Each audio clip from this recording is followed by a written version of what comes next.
Right now I am in Belgium in the town of St. Hubert.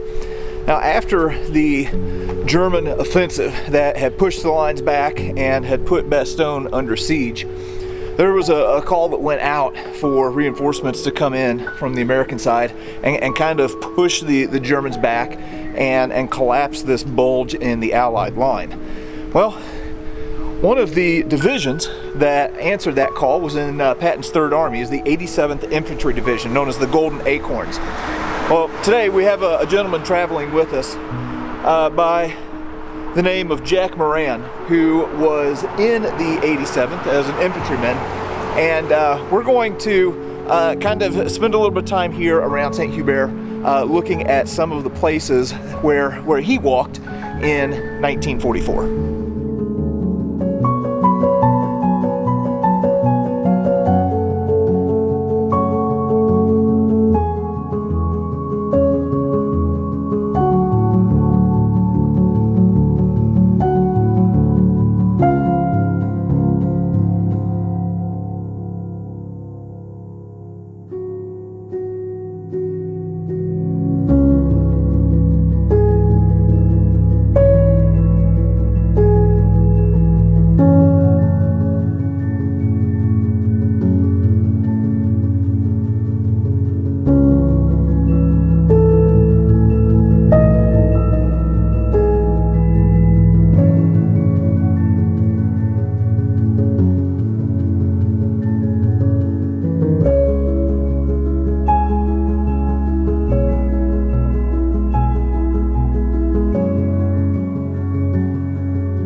Right now we're in the town of St. Hubert, Belgium.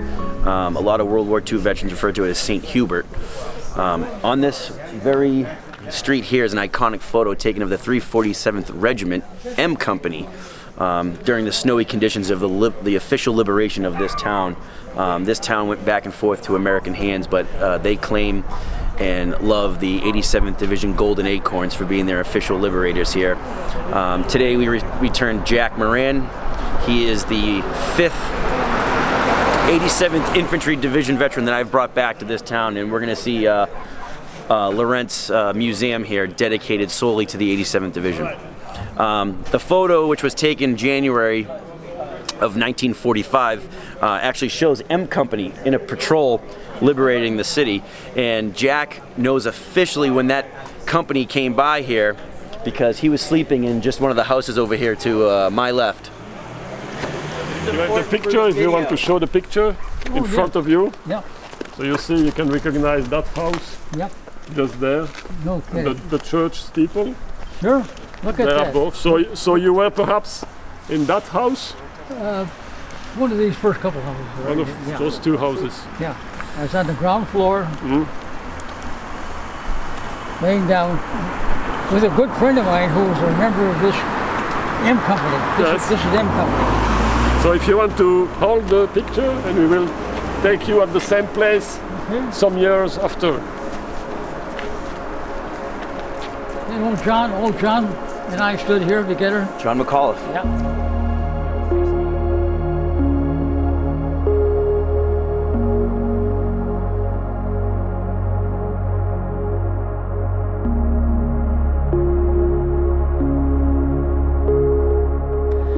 Now, here in the town of St. Hubert, they recognize the 87th Infantry Division as their liberators, and there's a small privately owned museum here that is dedicated to the 87th. So we're going to spend a few minutes here kind of looking at what they have inside this, again, privately owned museum.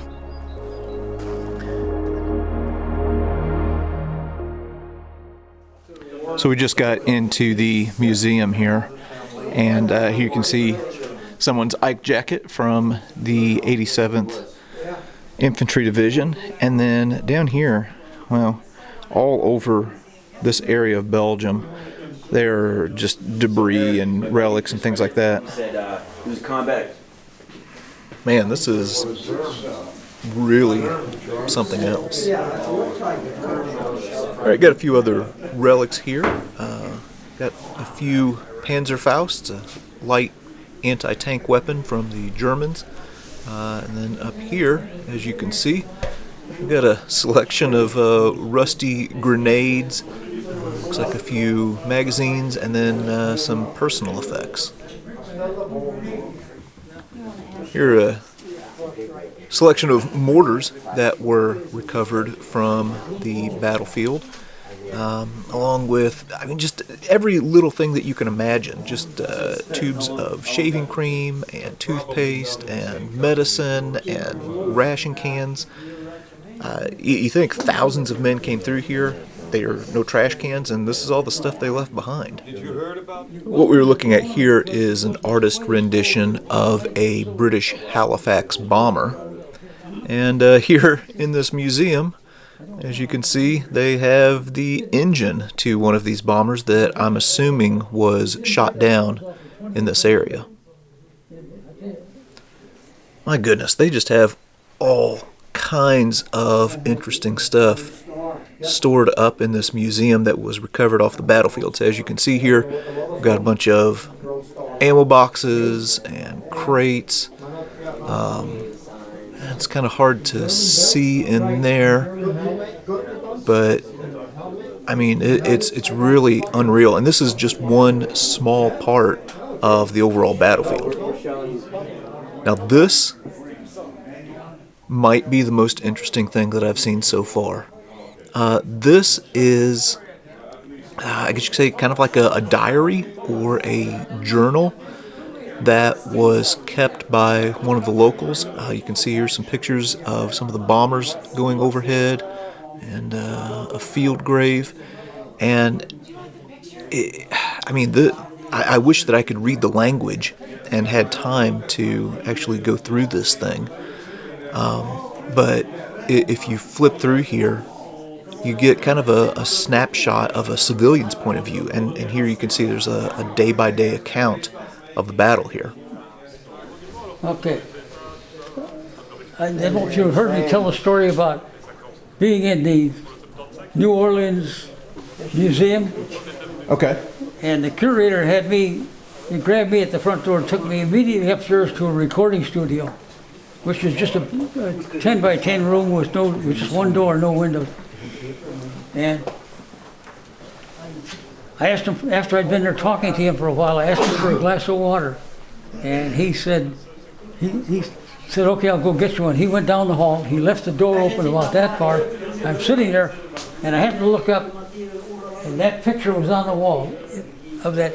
There's 20,000 pictures in that museum. The first picture I saw was that picture of some of our guys. Oh, wow. Yeah. Yeah, that's 3rd Battalion guys. 3rd Battalion guys right there. It looks kind of cold. Here in the museum, they have a wall with a bunch of different veterans pictured, both during the time of the war and when they returned to the battlefields here around St. Hubert.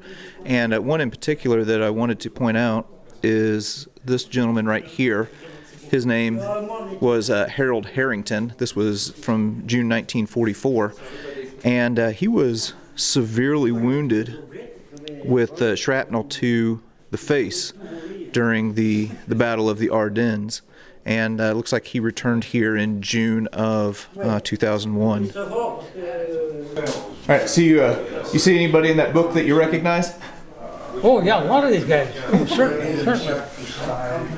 Here's my good buddy Wayne Harbaugh from Texas. He died recently. I presume they're all dead now except me. Huh. Where are you at? Let me put my glasses on. There I am right there. Right there. Yeah.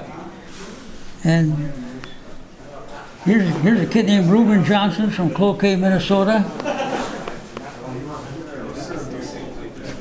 Remember Reuben? Okay. And Alan Lohman. Huh. A lot of memories there, huh? Oh, absolutely. Here's Mike Collada. Yeah. Hey, can you tell? Here's Bill Hundley. Now, Bill became a very famous lawyer. Really? He represented Joe Bananas in New York. Remember Joe? Oh, yeah. Yeah, he was a very famous courthouse lawyer. I'll be dang. Yeah. Hey, who's this over here on the wall? That's Tommy Shipton. Can you tell me a little bit about him? Well, he was my platoon leader. And when I was on top of Hill 360 in that rock pile, all by myself. In Obergelbach? Obergelbach, yeah. Tommy's the one that came up to me to tell me that Tommy Langston had been killed, and I was the new sergeant, taking Tommy Langston's place. Wow, and they got his picture right here. Yeah. So that was your platoon leader. He lives in Tennessee now. Huh. And you were in Company K, right? I was in the rock pile. Oh, no, the company you were in. You were in Company K. Company K. Yeah. Man, that's something else.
All right, so we just moved outside of town, or outside of the town of St. Hubert, and right here in this area is where Jack and the other men from the 87th Division would have positioned themselves during the Battle of the Bulge.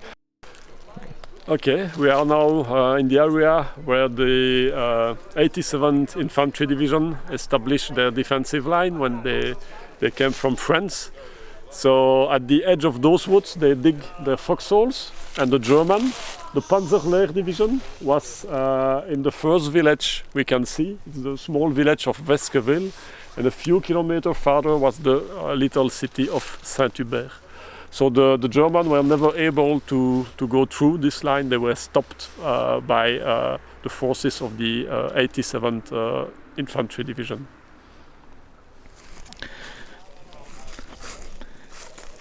One other quick thing that I want to point out while we're here, and I don't know if it's going to be able to show up on camera very much or not, but as you look out through these woods, well, sometimes you can see these little depressions here. It's a little bit difficult to tell with the leaf litter. Those are spots where German artillery hit. Right here in the sector of the 346th Infantry Regiment of the 87th Division. So it's relatively peaceful now, but yeah, December of 44, not so much. Right here in this area, they have a monument to the 87th Infantry Division, and this stone right here says that this was the furthest advance of von Rundstedt. And then here, well, you can see this monument to the Golden Acorn Division. Yeah, really cool.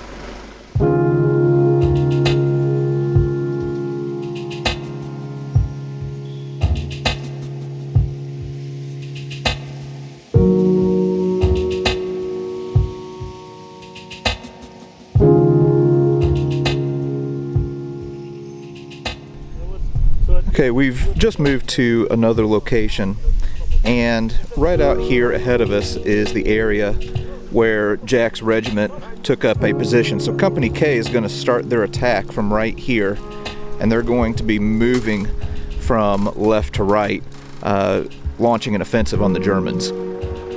Well, neither of those, of course, the woods grow. So 80 years ago, the woods have changed. So I can't be exactly sure where, but we're advancing through the woods. M Company is behind us, the heavy weapons people, but they're back. They can't keep up with us, and they get cut off by the Germans.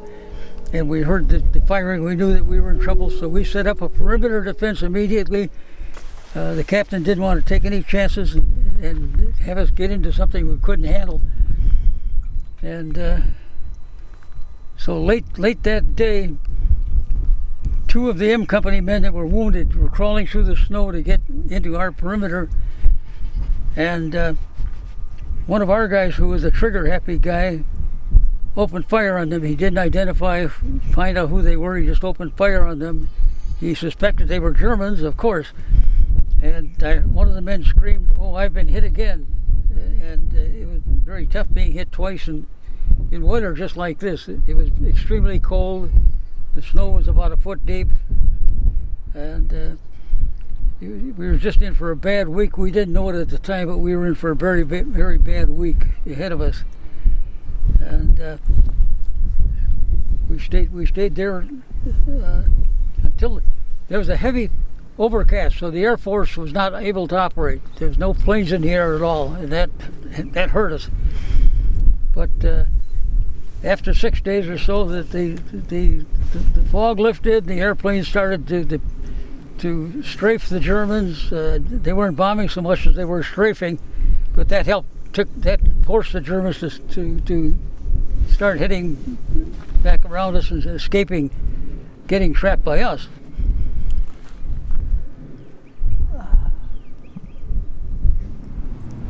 Many people are familiar with stories such as the movie Saving Private Ryan, or in real life, the Sullivan Brothers, who were killed during World War II. Matter of fact, there was hundreds of sets of brothers killed during the Second World War, and you can find them in cemeteries even in Europe. But in this particular story, from what we know, there has never been a set of brothers killed in the same foxhole like the Rothgeb brothers, Harold and Howard, who were with Easy Company of the 347th Regiment. They were struck by an artillery round on the 14th, with Howard dying instantly and Harold dying just the next day. These are both their temporary grave markers, which would have been nailed or screwed to a wooden cross in the temporary cemetery in which they were originally buried. I have the ability now to preserve their legacy in my 87th Division collection. It's hard to imagine that 78 years ago, last January, we were here, right there. Amazing, amazing. So, can you kind of tell me what you remember about coming up out of France and arriving here that first day? No, we rode in open bed trucks. It took 40 hours to get here. Eisenhower said that Patton could not move us in 40 hours, but he did. And we just unloaded off the trucks and started. We stopped at that chateau I told you about. We stopped there for half a day, and then they probably had a kitchen there for us, set up something to eat. So then we immediately took off and started going through the woods, and coming up, got cut off up in here. Now the cutoff point could have been right here, anywhere in here, where the M Company got hammered, right in here. Yeah. What was that story that you were telling earlier about that fellow that found the German soldier with the last name of his girlfriend? Oh yeah, name was Rydell, I think. And but Wayne was it just struck him kind of funny that his fiance had the same last name as this dead German that Wayne probably killed the German.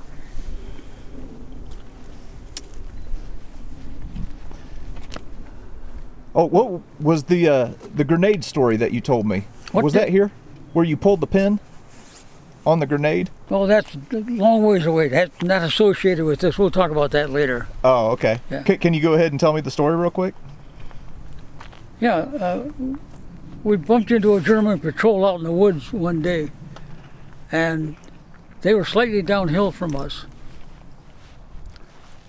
And so we started to firing at each other from behind the trees. And I pulled the pin on a hand grenade because I was going to roll this hand grenade down the hill to explode down by the Germans.